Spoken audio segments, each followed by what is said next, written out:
Well, hello, everybody. We're just waiting for everyone to come into our virtual room. So we're seeing the numbers of participants growing rapidly, which is wonderful, but we'll wait a few seconds to make sure everyone is here.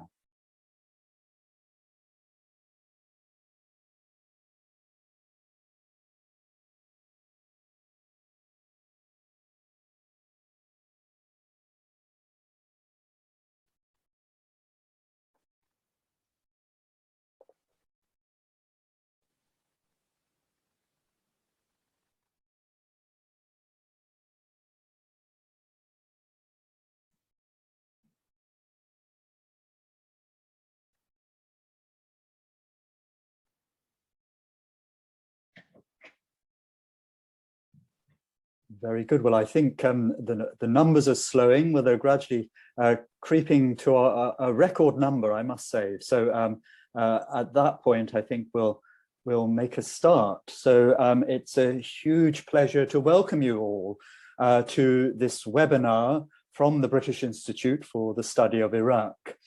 I'm Paul Collins. I'm the current chair of trustees of the Institute.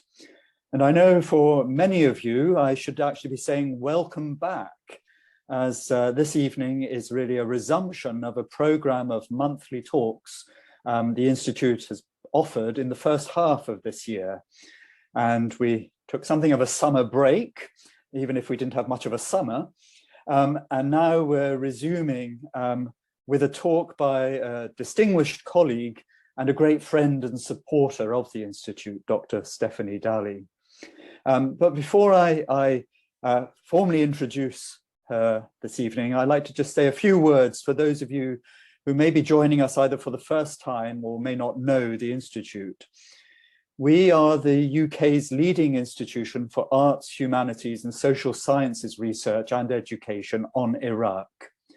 We offer a range of grants for research projects and conferences. We fund and organise lectures, study days, and other public events, both in London, elsewhere in the UK, and in Iraq itself. So I would invite you to consider very much becoming a member of the Institute, and indeed help us to continue this work. Indeed, it would help us to continue lectures like the one you are about to hear this evening. And I know very much that this lecture will raise lots of questions, and I would invite you to write those in the Q&A tab, which you will find at the bottom of the screen. So please, if you're inspired to ask a question, please type that into the Q&A tab. I will then read those to Stephanie following her lecture. So without further ado, it really is a huge pleasure to introduce today's speaker, Dr. Stephanie Dalley. She's a member of the Oriental Institute at the University of Oxford and an Honorary Senior Research Fellow of Somerville College. She taught Akkadian and Sumerian at Oxford for nearly 3 decades. She's excavated in the Middle East and published cuneiform texts uncovered in countries across Iraq, Syria, and Jordan, as well as, of course, those in museum collections ranging from Baghdad, Oxford, London, and Edinburgh.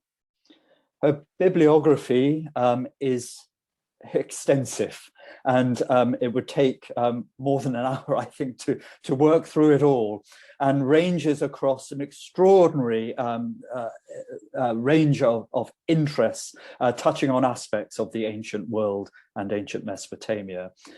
But her books are also incredibly impressive.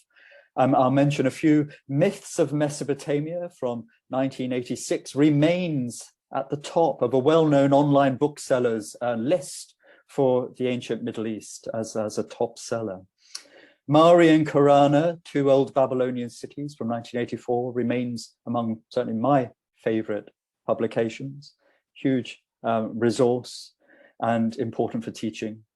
Her book, Esther's Revenge at Susa in 2007, another important addition to her bibliography. But it's her latest book, in many ways, that we're here to recognize this evening, and I'll hold up a copy for you to see, and you have it on the screen in front of you anyway. The City of Babylon. This is really, I was privileged to have an early copy of the book. Thank you, Stephanie. And it really is an extraordinary feat and feast of learning. So it's a great privilege to have you here to speak on that topic this evening. And I'm especially grateful to Stephanie for delivering this talk on Zoom because she's not a social media user.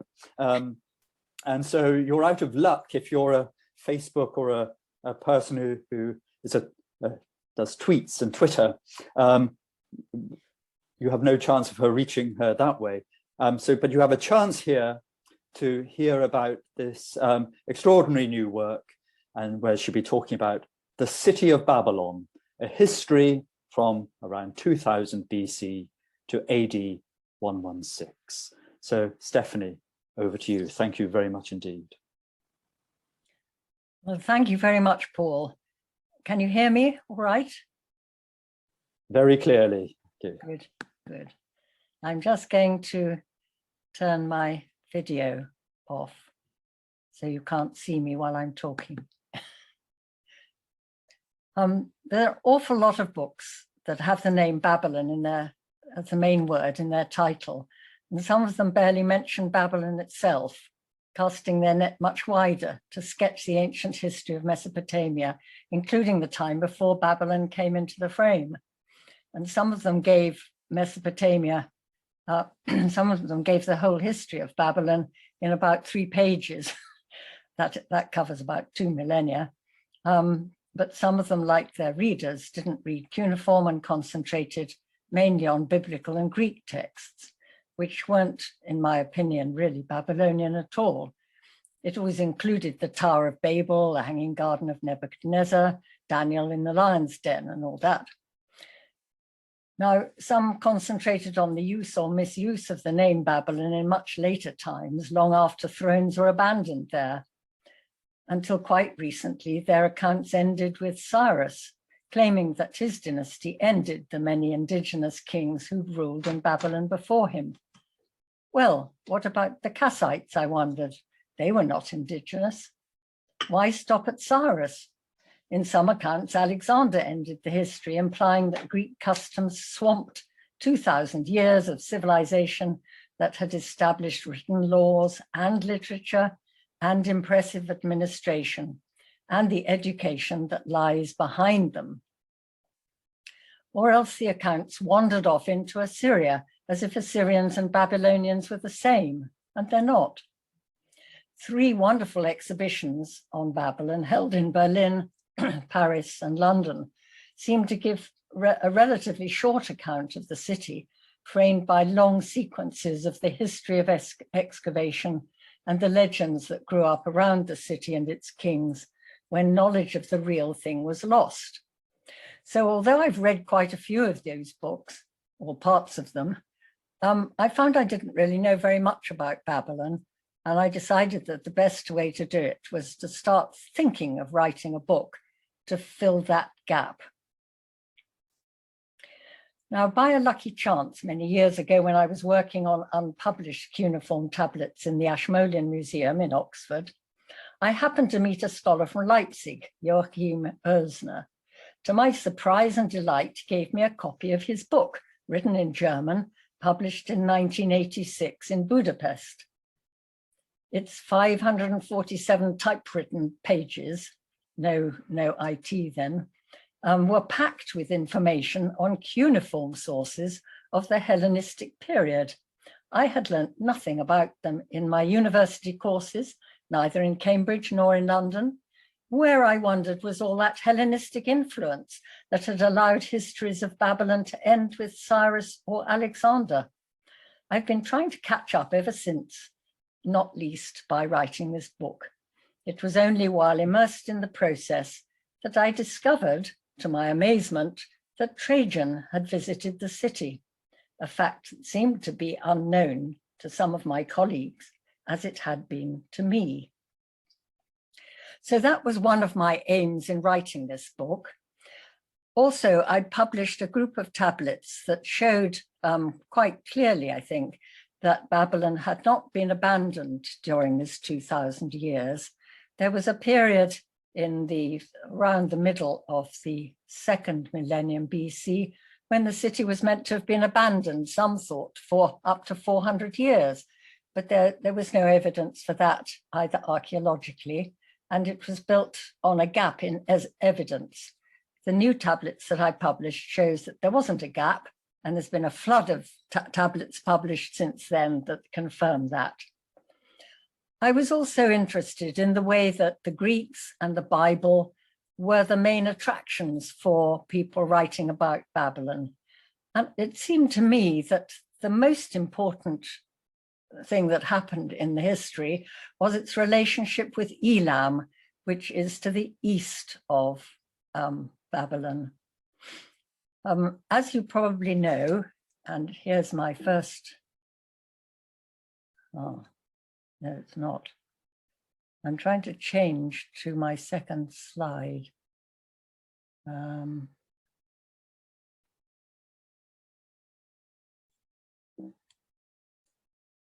it's not working.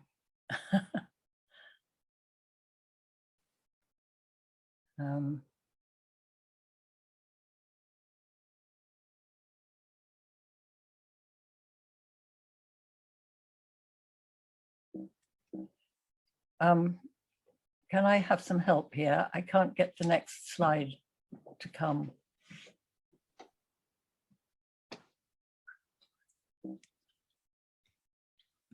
So did you have your keyboard for your? I'm using the arrow on the keyboard for going forward, which has always worked before and has decided not to work now.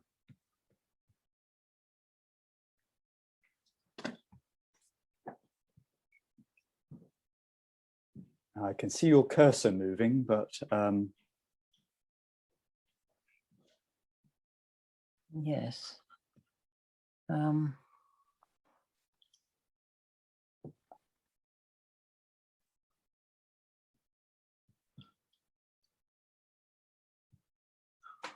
Let's mute.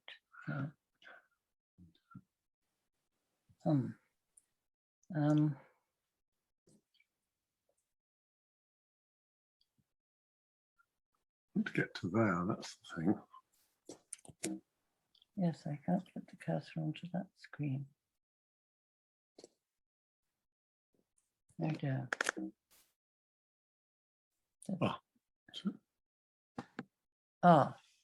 Well done. Keep the cursor up there. Keep the cursor there. Right. Now, the picture you're looking at was taken by me in 1967, I think, from Babylon. And what you see on your right is a wall from the Summer Palace. And this was built by Nebuchadnezzar. And as we'll see, that's partly because his big palace down on another part of the citadel kept getting flooded, and he kept having to raise the floor levels. Must have been horrendous. So wisely, he built himself a summer palace up here. And you see how high the mound of Babylon is. Nobody, I think, has ever got down to the lower level from which it was built. You can see the river Euphrates, or a branch of it, going along there, very far down from this mound on which the summer palace was built. Now, you can see from here that the building work is done in mud brick and reed matting. And this is a city that is built on earth, on mud brick, and occasionally baked mud brick.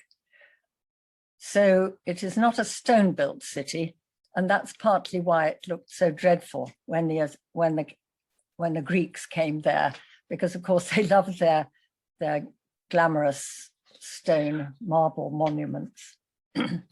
And there we are. here is a map, and you can see Babylon. I'm pointing to it here. I hope you can see that. Can you see the cursor? Yes, we can see it, yes. You can see it.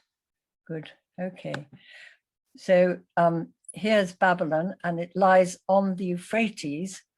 What I've done in the book is to try to divide up more than has been done, I think, before, into 4 different kingdoms.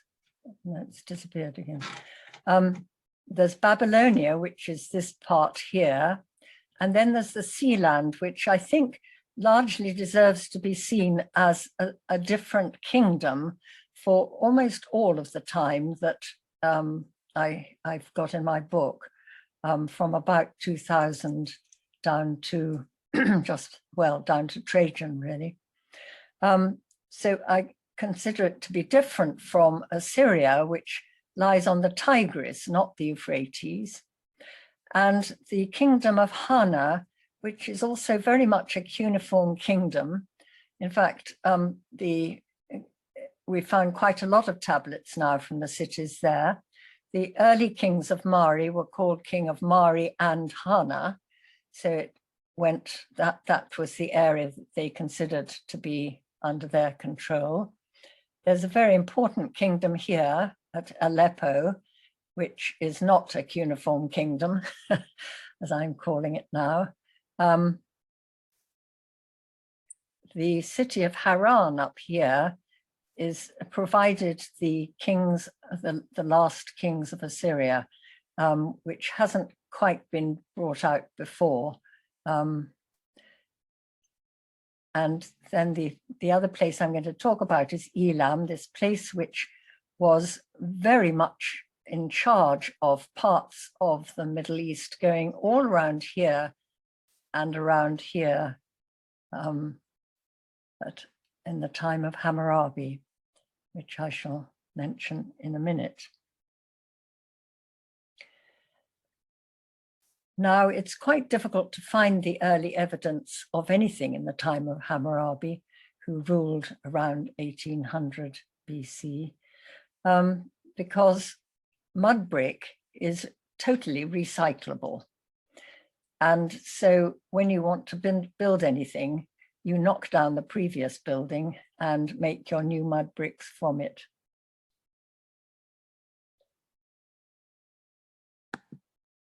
The first museum in Baghdad was founded or was organized by the wonderful Gertrude Bell, who founded also this society of the British Institute for the Study of Iraq. And that's a picture of it, rather dominated by Assyrian things on the outside, because there's practically nothing in stone from Babylon.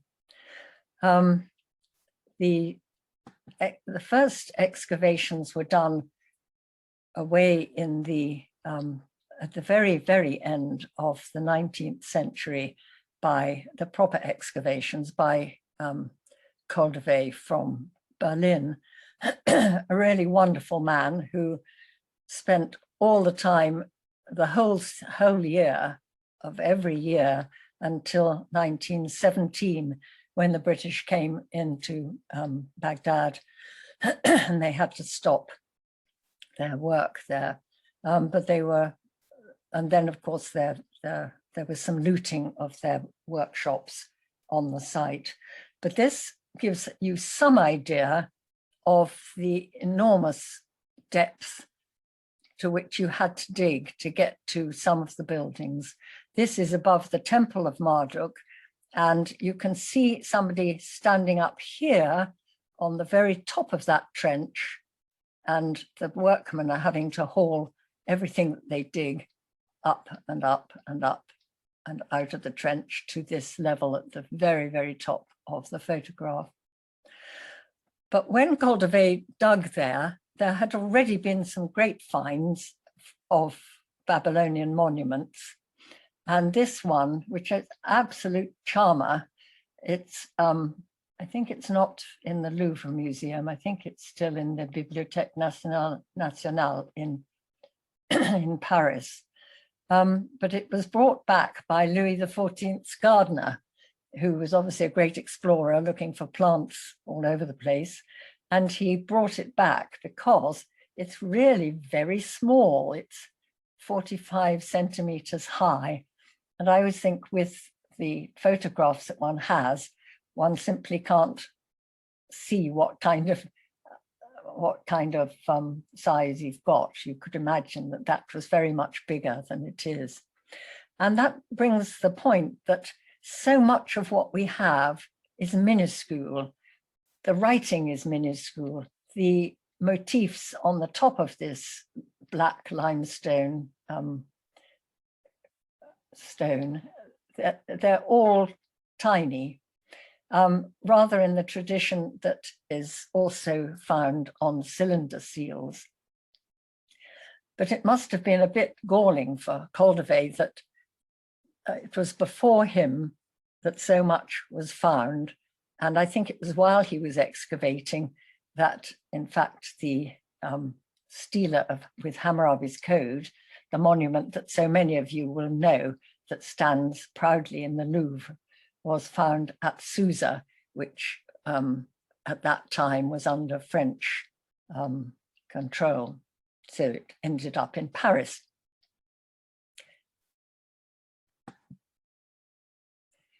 So in the time of Hammurabi, we've got Babylon here, and we've got all sorts of other cities very close indeed. And when I started writing the book, I said to myself, well, I suppose that Babylon must have a commanding position in some way. You know, you look at the location, you say, this city was successful for 2,000 years because, and I couldn't find a because. It seemed to me a bit of a surprise that Babylon became the one to succeed, although it was so close to so many other cities around here. And it's one of its great allies, Sippar, is not so far off. But what we'll look at here also is how the water comes down the Euphrates here from Mari, and it will tumble down here. And when it gets to Sippar, luckily there's a canal that leads across into the Tigris from quite early times. But in fact, the whole of this apparently emptier area here was absolutely riddled with canals. So it's now thought that you could get from Susa, this western capital of the Elamites, that you could get all the way to Larsa, for example, by boat. So Stephanie, sorry to interrupt you. I think we're one slide behind. We're still looking at the Kuduru. Thank you. There we are. Sorry. Thank you, Paul. Yes, so here we've got the top of Hammurabi's code, and you can see that that's just the top of it. The whole thing goes down in we're on the map at the moment. It's very confusing having two screens. My brain's not up to it.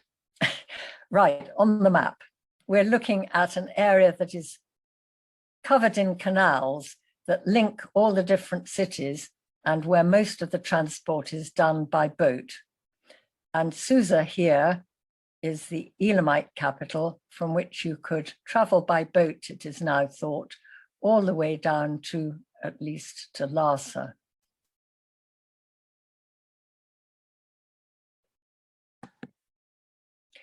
So here we have the stela of the top of the stela of Hammurabi's law code inscription, and the king is quite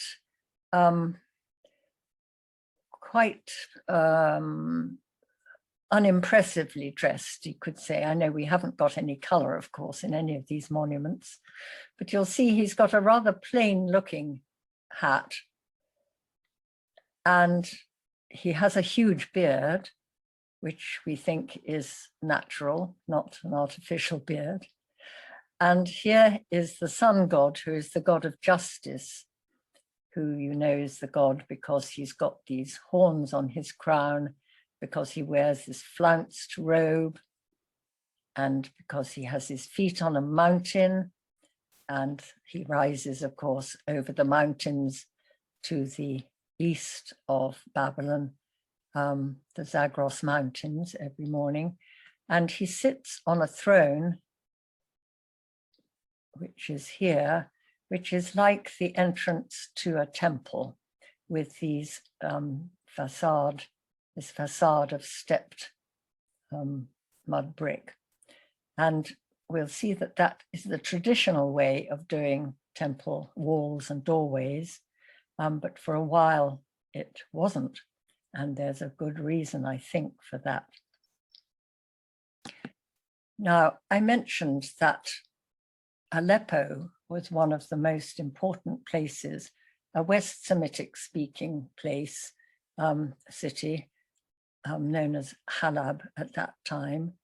And we know that Hammurabi's successor, Samsu-Iluna, actually celebrated the New Year festival for this god under his West Semitic name, Adu.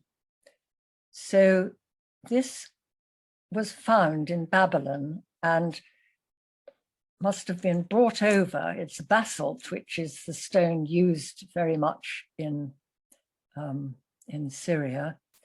He's the storm god with his lightning rods and his axe and his rather Hittite-looking upturned slippers. But the point is that this is one of many things that stood on the processional way in Babylon. So when we come to Babylon and its processional way, you're going to start to think about what you could see if you walked along it in the way of old monuments, proclaiming the widespread interests and connections of Babylon itself. And also on that processional way was this wonderful statue made of diorite, a very hard stone that comes from the region probably of Oman, or perhaps from southern Iran. And his hat, which must have been like Hammurabi's hat that we've just seen on his stela, was remodeled to put on one set of horns to make him a deity. And he's got this wonderful curled beard, terrific beard, and very smart garments. And he was virtually the king, I think, of Mari, where we know a certain amount about him.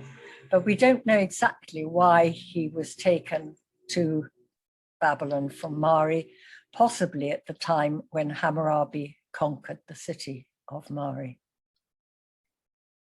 So there's another glory for our processional way.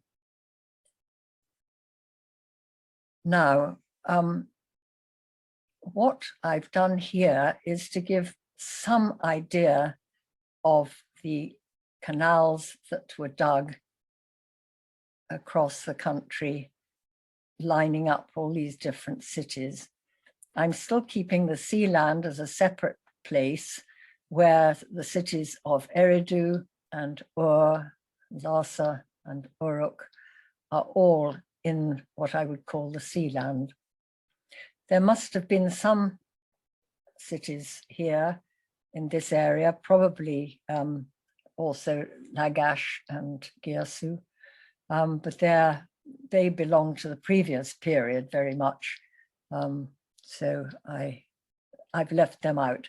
I didn't try to give an introduction to the earlier period because, as I've seen with some of the books about Babylon, they never stopped talking about the period before Babylon got going. And that seemed to me that it requires too many pages to do that job properly. So we start very much with the dynasty to which Hammurabi belonged, which started quite a lot earlier than him. But what this map is designed to show, and I hope you can see the little asterisks, that each temple in the major cities had a practice where mostly royal women, women of royal blood, became priestesses, or we call them priestesses for want of a better word, who actually engaged in trade, and they traveled, and they had their own supply of silver, and they paid for things from that supply of silver. And I like to think that it's a way of, if a poor family has too many daughters, you can't afford to have dowries for all of them. So you put them into a temple, and they enrich you instead of impoverishing you. So you'll see the number of cities that had priestesses of Marduk. A lot of them had priestesses of Shamash, the sun god, because Sippar had the most tremendous temple dedicated to the sun god. Also, of course, at Larsa, there was the main temple dedicated to the sun god as well. That's a Sealand sun god, whereas this one is, I suppose, a Babylonian sun god. But you'll see that the influence comes up here, where there are also priestesses of Marduk. So they're spreading up along the Euphrates to enrich Babylon by their, and Sippar, of course, by their commercial activities. Isin here has got some. They are a bit difficult to see on this map. Right. So it is an enormous problem to Babylon, which is down here on this map, that the river Euphrates, when it floods in the spring, when the snow melts in the mountains, where it's right out of reach, where it, of this map, and the water comes tumbling down here, and you can see as the land flattens out here, it begins to have a very curvaceous course. And it comes down, and there's a branch of it that comes down to Babylon, and it floods everything down here. So Hammurabi's son, Samsu-iluna, built a terrific canal to lead the water off just before it gets to flood in the lowland.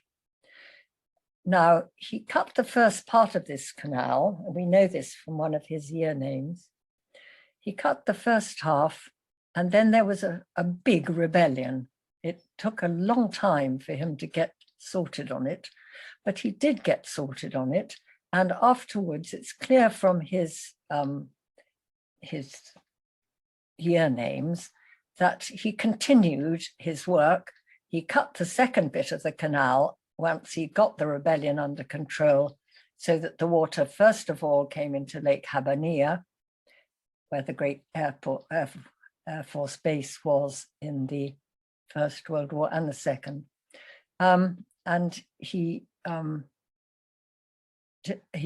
cut this canal here to get water into Abu Dibis, so that there was plenty of room for all this water. And it was an attempt to stop this dreadful flooding that affected all the cities.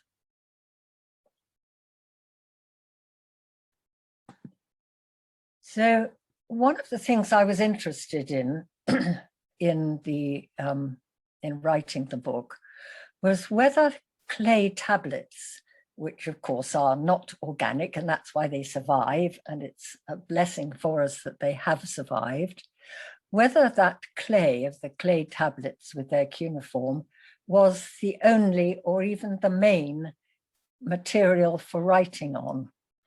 And I think there's very little doubt that it wasn't altogether, except at certain periods when it is very much used for administration and sometimes for official correspondence. But for example, we never seem to get any full treatises which are written on clay. We get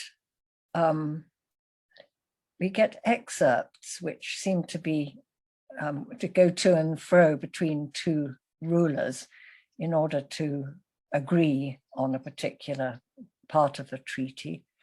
But we know from the Hittites and from the Egyptians that they would write full treatises on stone or even on metal. Now, I was very interested, therefore, in my work on these Sealand tablets, the Sealand kings, just for a short time with two kings, took over Babylon at the very end of Hammurabi's dynasty. And one of the clay tablets that they had, administrative tablets, had on it, on the side, it had an alphabetic inscription. And that was perhaps, you could say, around 1600 BC. So we've always thought of the alphabet as coming from the Levant. And I think that we simply haven't had enough evidence to be right about that. This shows that there is writing, the tablet that I haven't shown you. But this item here gives a clue to it because it comes from the Yemen and it's on a date palm frond, the midrib of it, which is very woody. And it's marvelous for us as archaeologists because it hardens extremely quickly. So you can't fake this inscription, which is actually incised.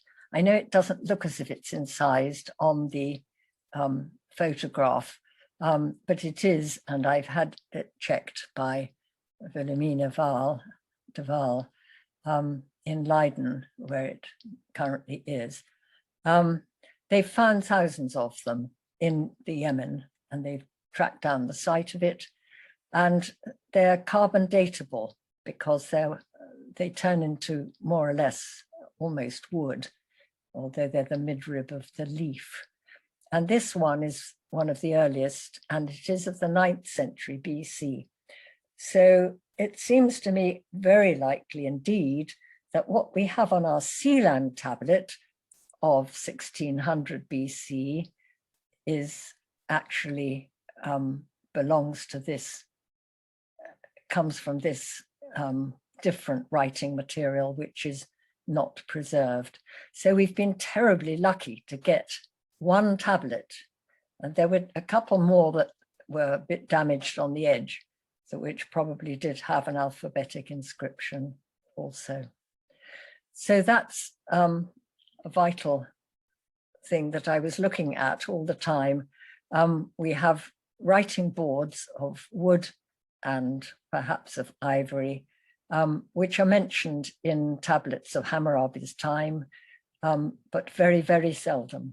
And we have them increasingly mentioned in the Kassite period, which comes after the Sealand time. But I found that a very interesting thread to pursue through the book. It had already been suggested that almost all the literature that we have written on clay tablets is schoolwork. And this is a bit of a surprise, but considering the number of mistakes that we think we can now recognize is perhaps not too surprising.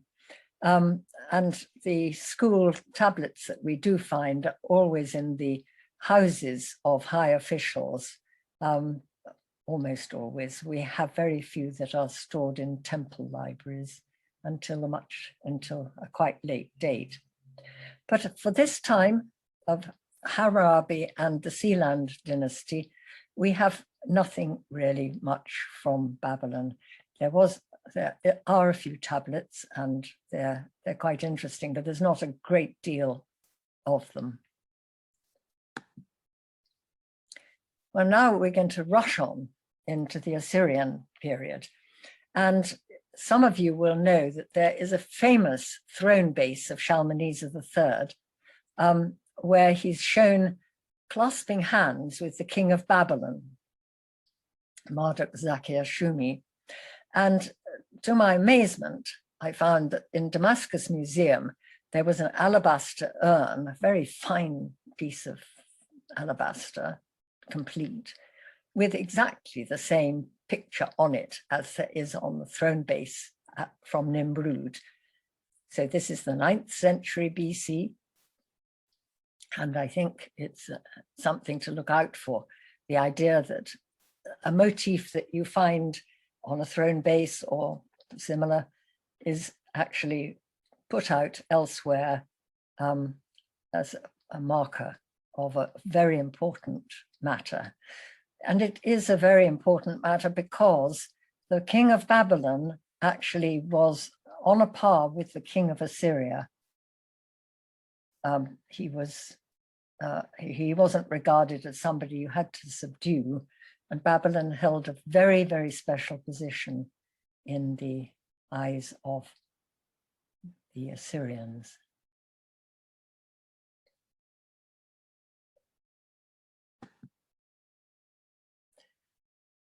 Now, if you have been lucky enough to go to Babylon, you will have seen, undoubtedly, because it's the only thing there apart from restored buildings, you will see this great basalt lion dominating the scene, and it's on a modern plinth or whatever you call it, and it shows an unfinished lion on top of a defeated person. Now, the lion is on the whole a symbol of Assyrian royalty, and there's a pair of ivory ornaments which have got a similar scene on them, and they have what is called a nilotic background. That is, they've got stylized lotuses or water lilies and in the background.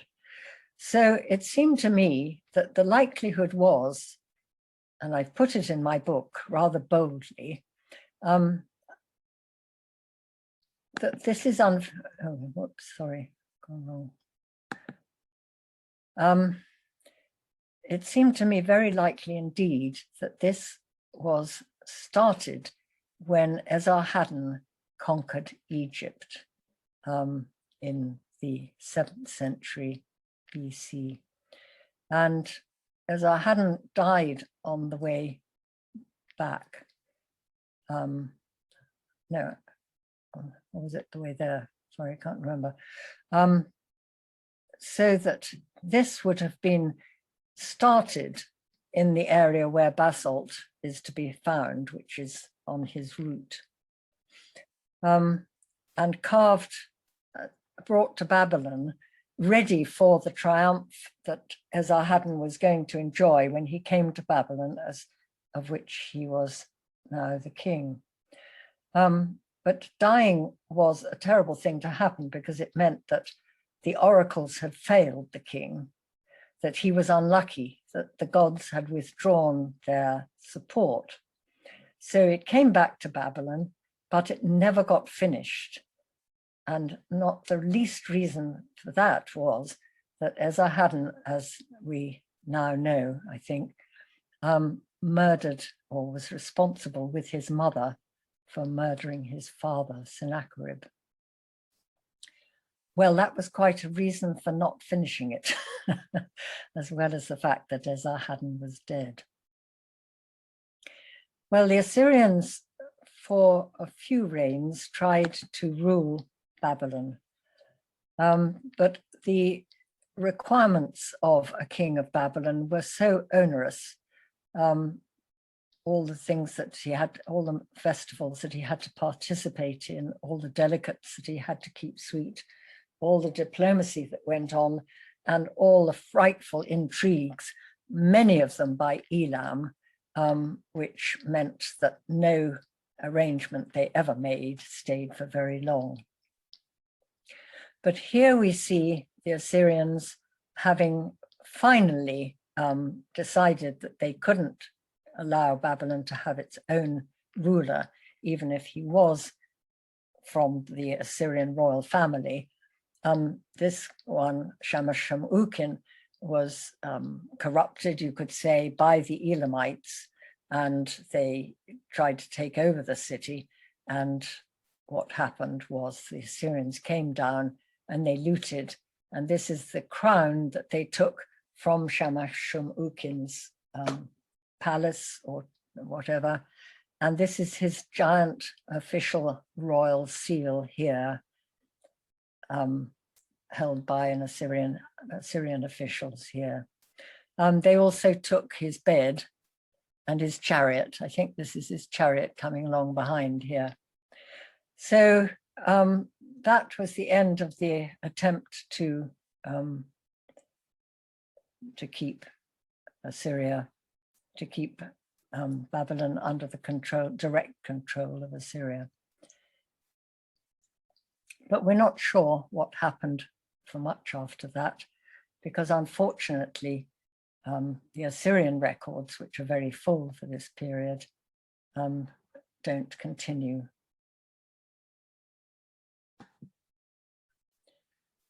Now, the great thing in the life of Babylon was the annual New Year festival. And this is a tablet that talks about the ritual for that time, found in Babylon, but now in Paris. So many things, so many tablets that come from Babylon were actually sold before Cordova got there. They were sold by dealers who had dug them out for themselves. And so they went to whichever museum was prepared to buy them.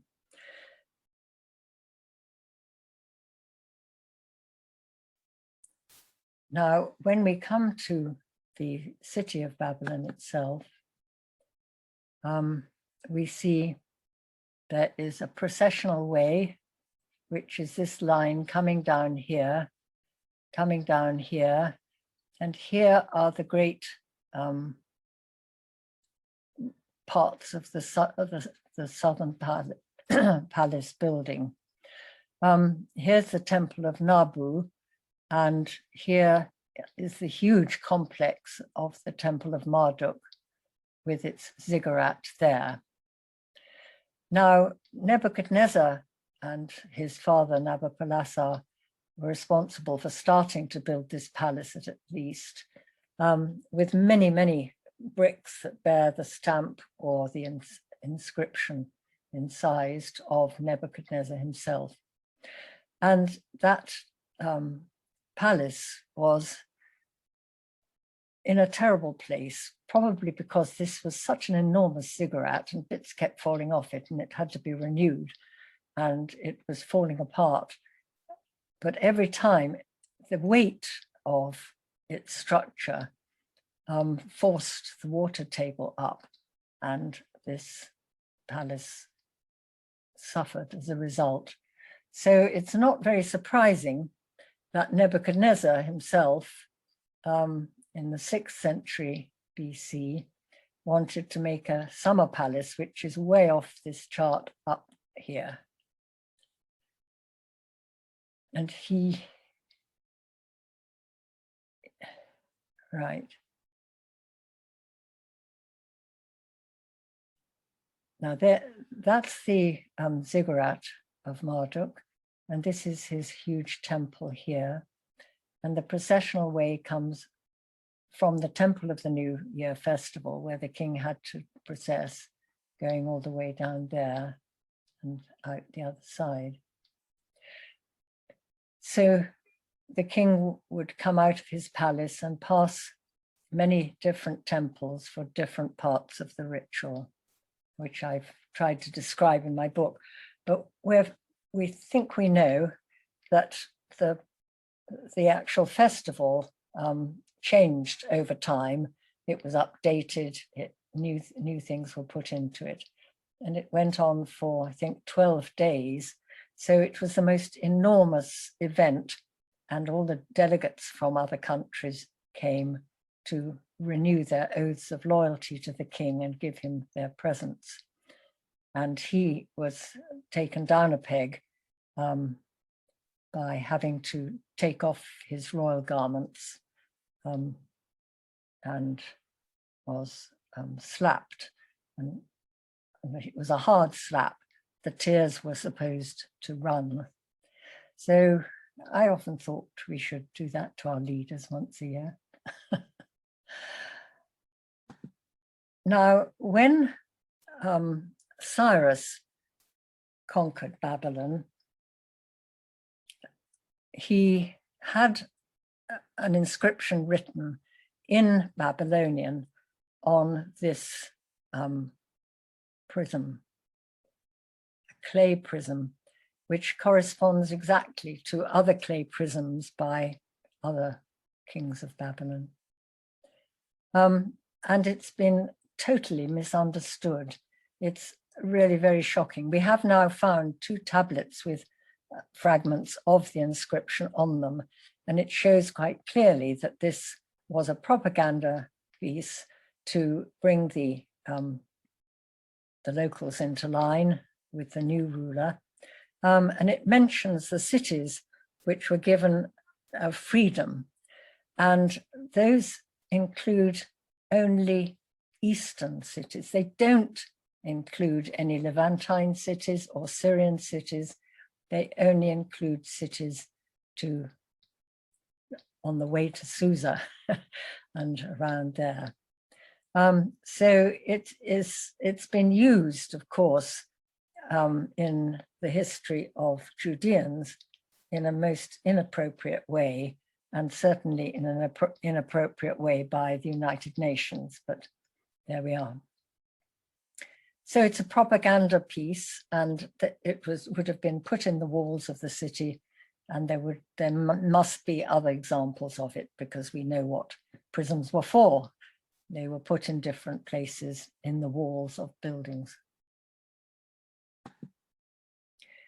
Now here we have Darius I, who took over Babylon from the heirs of Cyrus.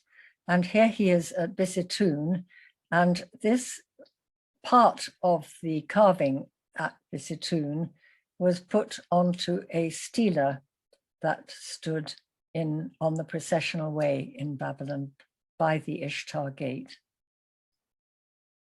So there's another monument that you would have seen if you'd walked along the Ishtar Gate. We don't know quite what the Achaemenid rulers bothered to do in Babylon, but this palace, it's a sort of hilani, it's a pavilion type of building, facing north, but I mean, probably that was the nicest way to face in the sun there, butting straight up against the west side of the huge southern palace. That we now know was built for Artaxerxes II, the Achaemenid king.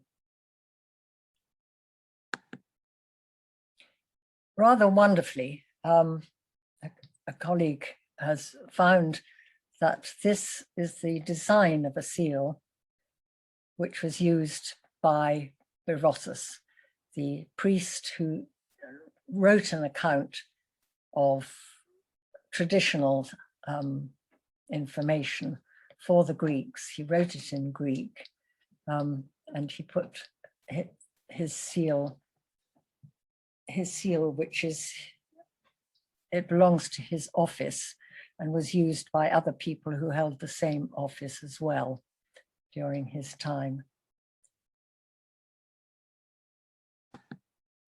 Now here is the Wretched Ziggurat, the one that fell down so badly that Alexander, having thought he might restore it, died before he got round to it.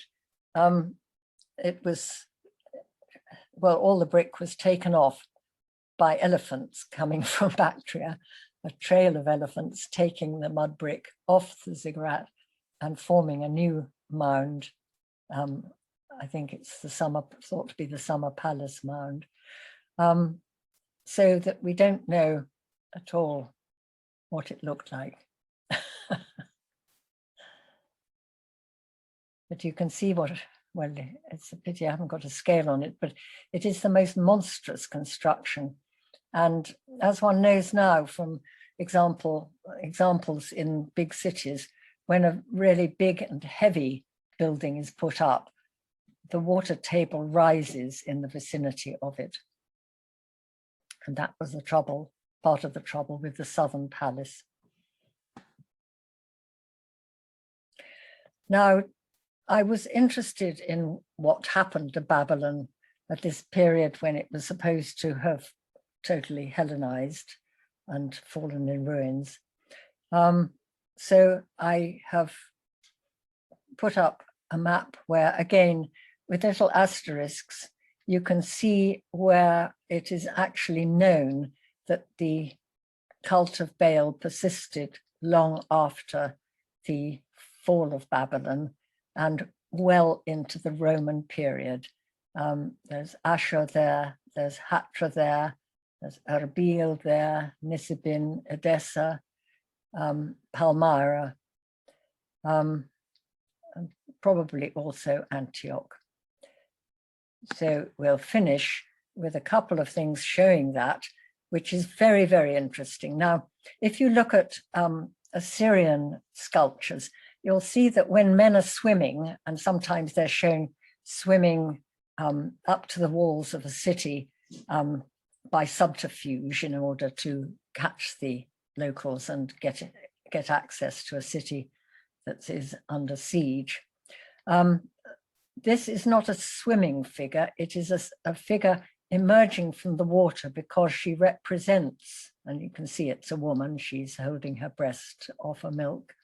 This is Tiamat emerging from the sea, and here we have a goddess, not Marduk the god, but Ishtar the goddess, who in fact is also called the victor over chaos in the great epic of creation. She's sitting on her lion throne. She has her foot on the defeated Tiamat, and she is the victor. Here we have a wreath of victory and a palm of victory. She is the victor over chaos. And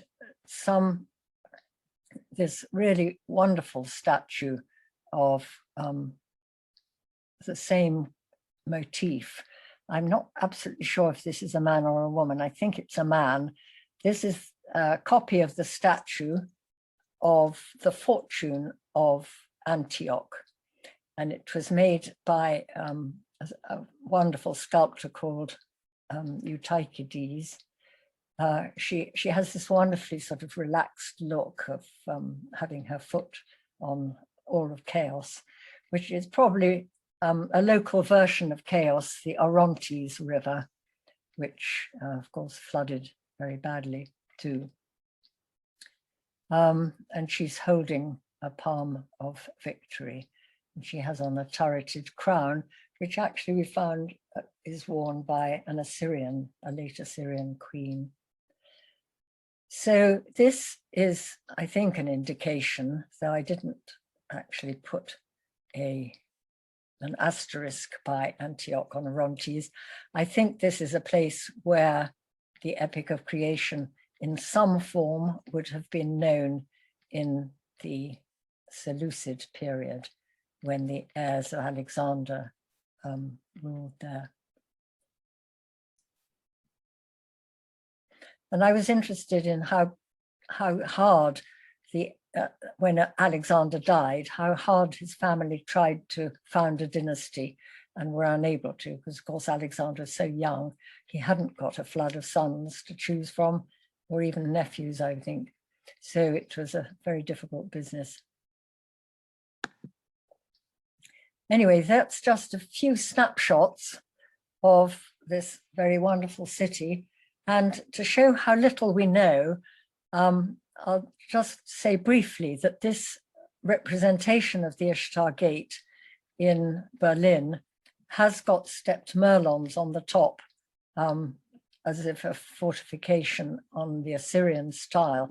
There isn't actually any evidence that I've found for that.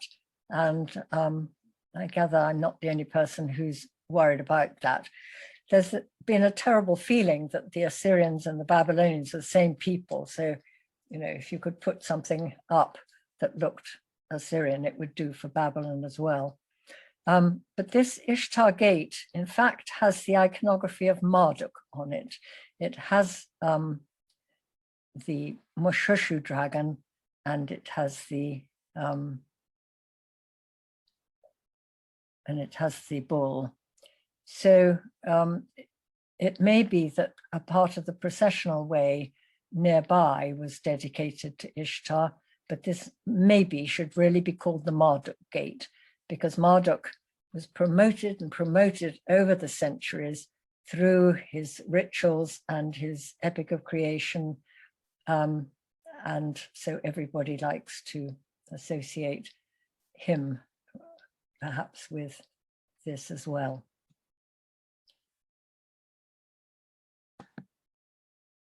So back to that, and that's my talk.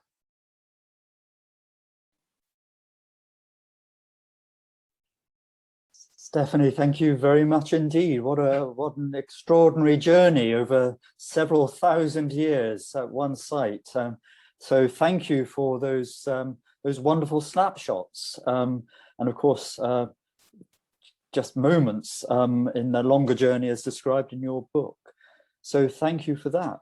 So I'd like to now invite our audience to submit any questions they have in the Q&A, and we have a few arriving there, but while I wait for others to be entered, I'd like to take the opportunity to ask a question myself up front. I don't know, Stephanie, whether you'd like to re-emerge from behind the screen. I'm trying to re-emerge. Right. If I can just find how to do it.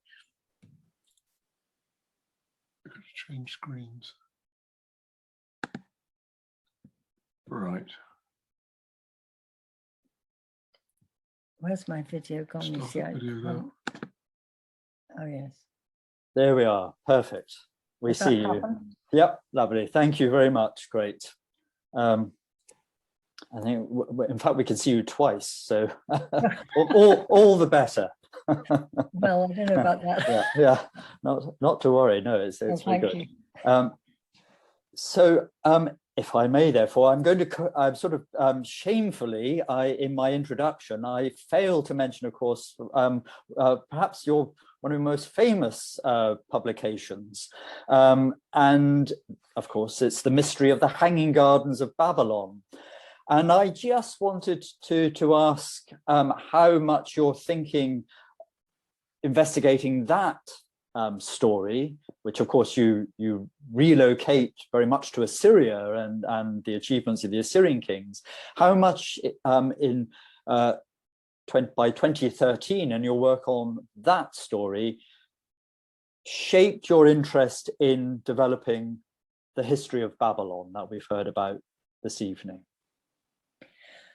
Well, I wish I could say that I'd thought more about it. I read Caldervey's account of where he thought it might have been, and it seemed to me that he didn't really think it was there from the way he'd written about it. It must have been awful for him, every visitor saying, "Haven't you found the Hanging Gardens yet?"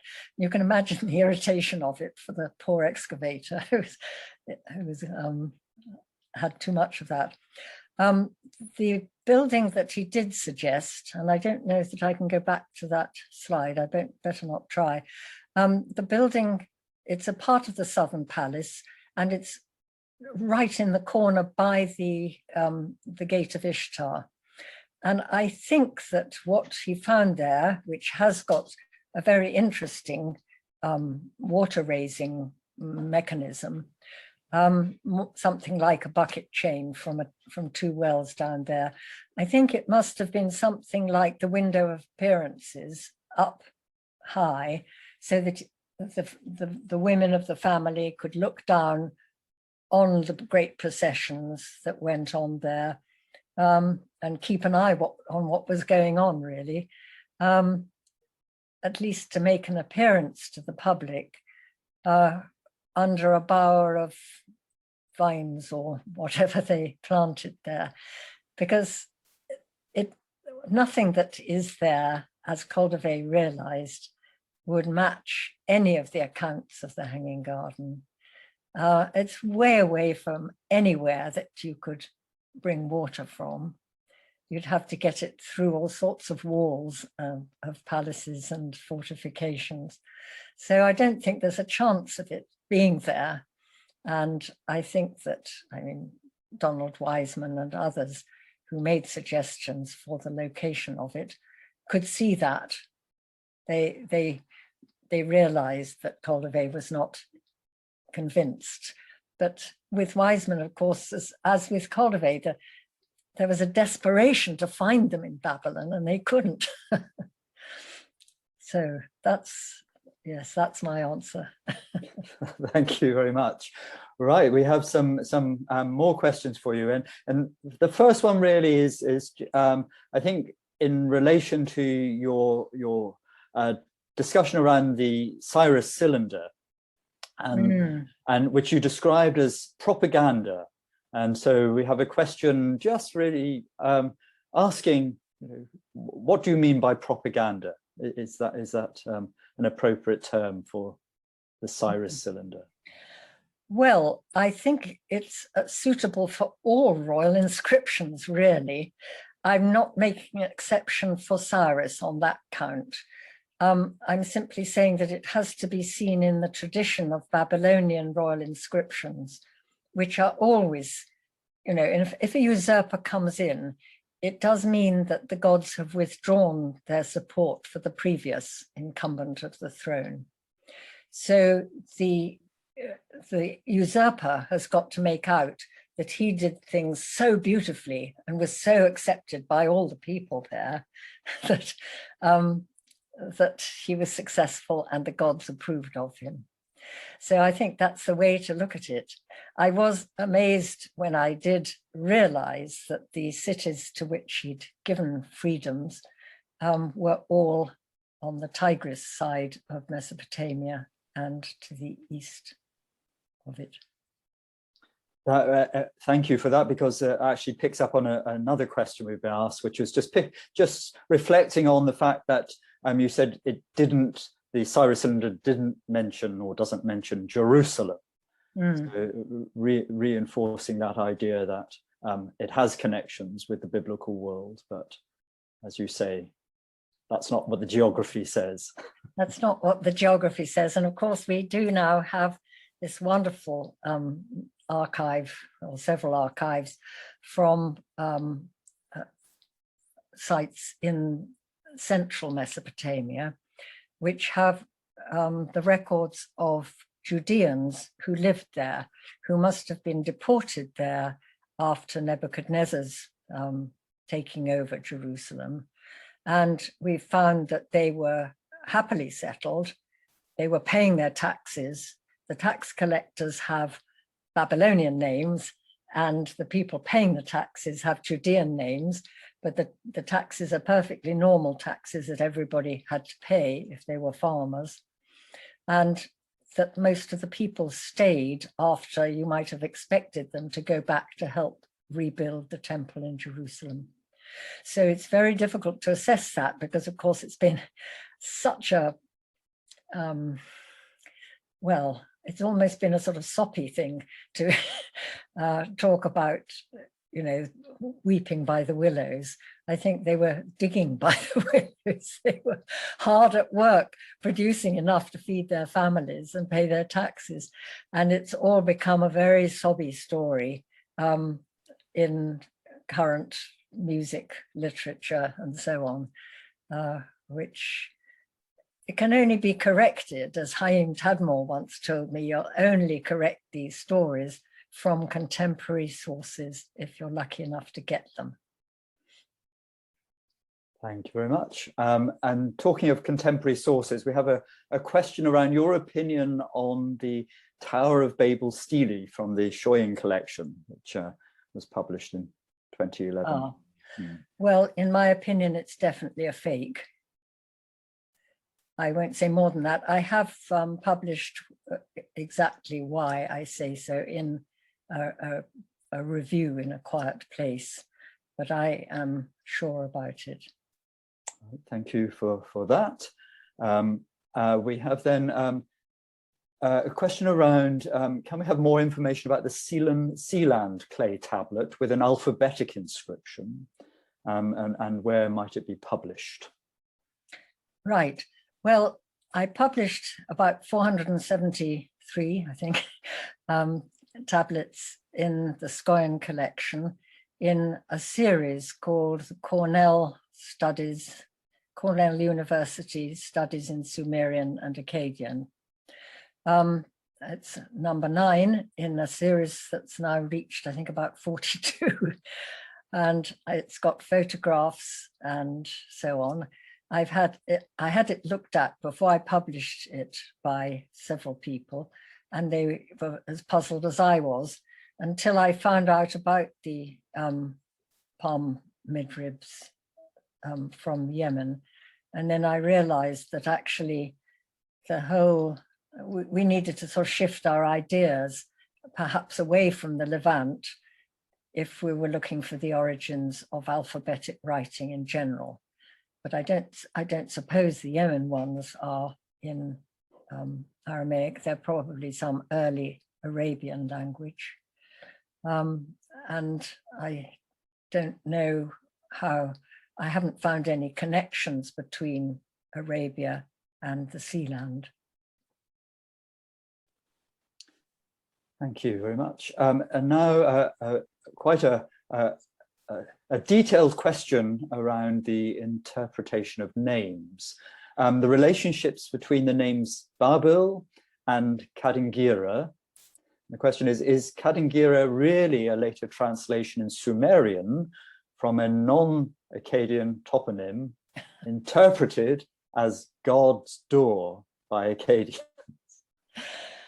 Well, that's a question that I don't think one can be sure of the answer. Just to do an analogy, I think, with Erbil, that we know that it was called Urbilum, Urbilum, at a very early period. And then because that sounds like 4 gods, it became 4 gods town, Arba Ilum, or Arba Ili. So I think probably Babylon has something of that in it. And it's just so nice to think of Babel and the confusion of languages and all that sort of thing. But again, we don't know what period that story in the Old Testament comes from. So people loved playing with names. And I think that it's impossible to get to the original, the origin of it. But there's no particular evidence that it was meaningful, I think. Okay, thank you very much. Then a question around the iconography of Marduk and whether you could interpret that iconography of the Marduk statue from the 9th century cylinder seal. I think you showed I think this must refer to the with Shamash Shamukin. Yes. Right, with the Assyrian sculpture of the looting of the king's things, his personal possessions or his royal possessions. Yes. So we do know of a very large seal which belonged to the king, which I haven't shown a picture of, but there's no doubt that there was a really grand seal, which was the king's personal possession, as opposed to royal seals, which he, rather like the Pope, he would give them out to his cardinals, as it were, and they would use royal seals, but they're different from the one royal seal that was the possession of the king. Thank you. And then a question around temple facades. I think you mentioned briefly, perhaps when looking at the Stele of Hammurabi, that the reference to the facade. Oh, yes. if you could elaborate a little more on that. Yes, well, it's unfortunate that my book is so packed with things, I couldn't decide what to put into this talk. What has been discovered from tablets at Mari on the Middle Euphrates in the time of Hammurabi is that the Elamites controlled cities in southern Mesopotamia, northern Mesopotamia, all the way around the Fertile Crescent and down into Palestine. And it was only at the end of his reign, when Hammurabi defeated him, no doubt with a selection of allies, that their control, which had lasted for a couple of reigns at least, perhaps centered on Larsa, which was the other place that Hammurabi had to defeat. Actually, we had Elamite control of the whole cuneiform world at that time by the Elamites, which has been absolutely staggering. And at that time, the temples that were built have facades that resemble date palms. And I've got quite a lot about that in the book, because it is really not very well known. I think that, and this is just a guess, we know that the Elamites had groves as temples, outdoor temples, as you might say, sacred groves. And it seems very likely that it's an Elamite translation of a sacred place onto the mud brick facades of that period, because it's just at that period that they happen. They're at Tel Eilan, Tel Rimach, Shemshara, Larsa itself, a couple of other sites in Lower Babylonia. It's really an extraordinary thing. The Larsa one lasted the longest. It's been shown that it was still like as if it was decorated with palm trees in mud brick, right down into the later period. Thank you. And then a follow-up question to back to Marduk again, and the idea of the Marduk statue, the Marduk Asoluhi statue. Do you have anything to contribute to our understanding of Marduk's clothing and dress from that statue? I'm not sure about Marduk's dress. I'm sure the fashion's changed. But I don't, yes. I think the statues were composite, that they would have been made of all the precious materials you could get together at the time. So they would have been of timbers as well as precious stones, as well as precious metals. But I just don't know what they would have looked like at any particular time. When you see the sun god on the Hammurabi stela, he's not wearing very decorated looking clothes. He's got the flounced robe, which comes out of fashion later on. So I'm uneasy about giving a very definite answer to that. Thank you. And then a question, which greetings from UC Santa Barbara, from John Lee, who thanks you for this fascinating talk. And he asks, how can the study of Babylon expand our understanding of ancient urban life, which of course students often learn about through lenses of Athens or Rome? A very large question, but it's possible to offer some ideas. Right. Well, I find that a difficult business. One has to rely to a large extent on Hammurabi's code, for example, for the treatment of women, where I think they were very well treated in some ways.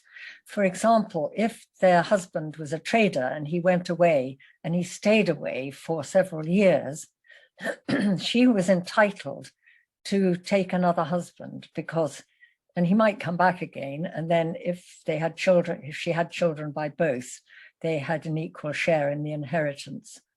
But that was so that a woman wouldn't be left in the gutter. And I think that's an important aspect of things. The fact that these priestesses from royal families, I mean, some of the women were sent out to marry abroad, and they had no feeling that you must marry within your tribe or anything like that. The women were bargaining chips. They were sent off to marry foreign kings if they appealed, you know, if they were beautiful and presentable and so on. And some of the others, or perhaps when they were widowed, they could become priestesses and go and trade.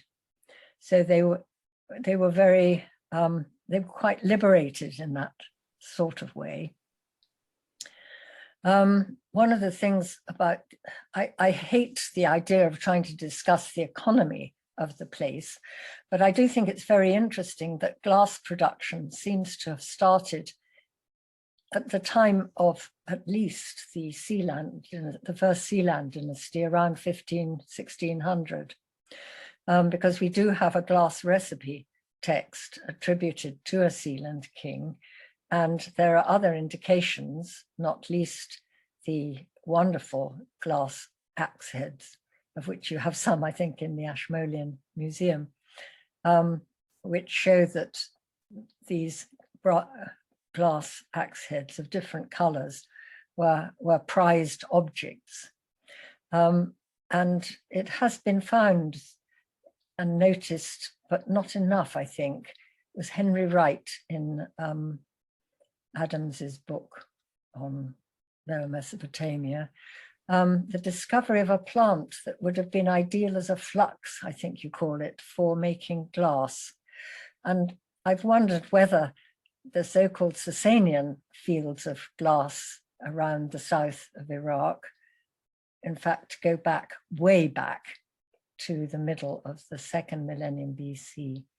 So I think there's something for somebody who's expert in that sort of thing to look at, but it isn't me.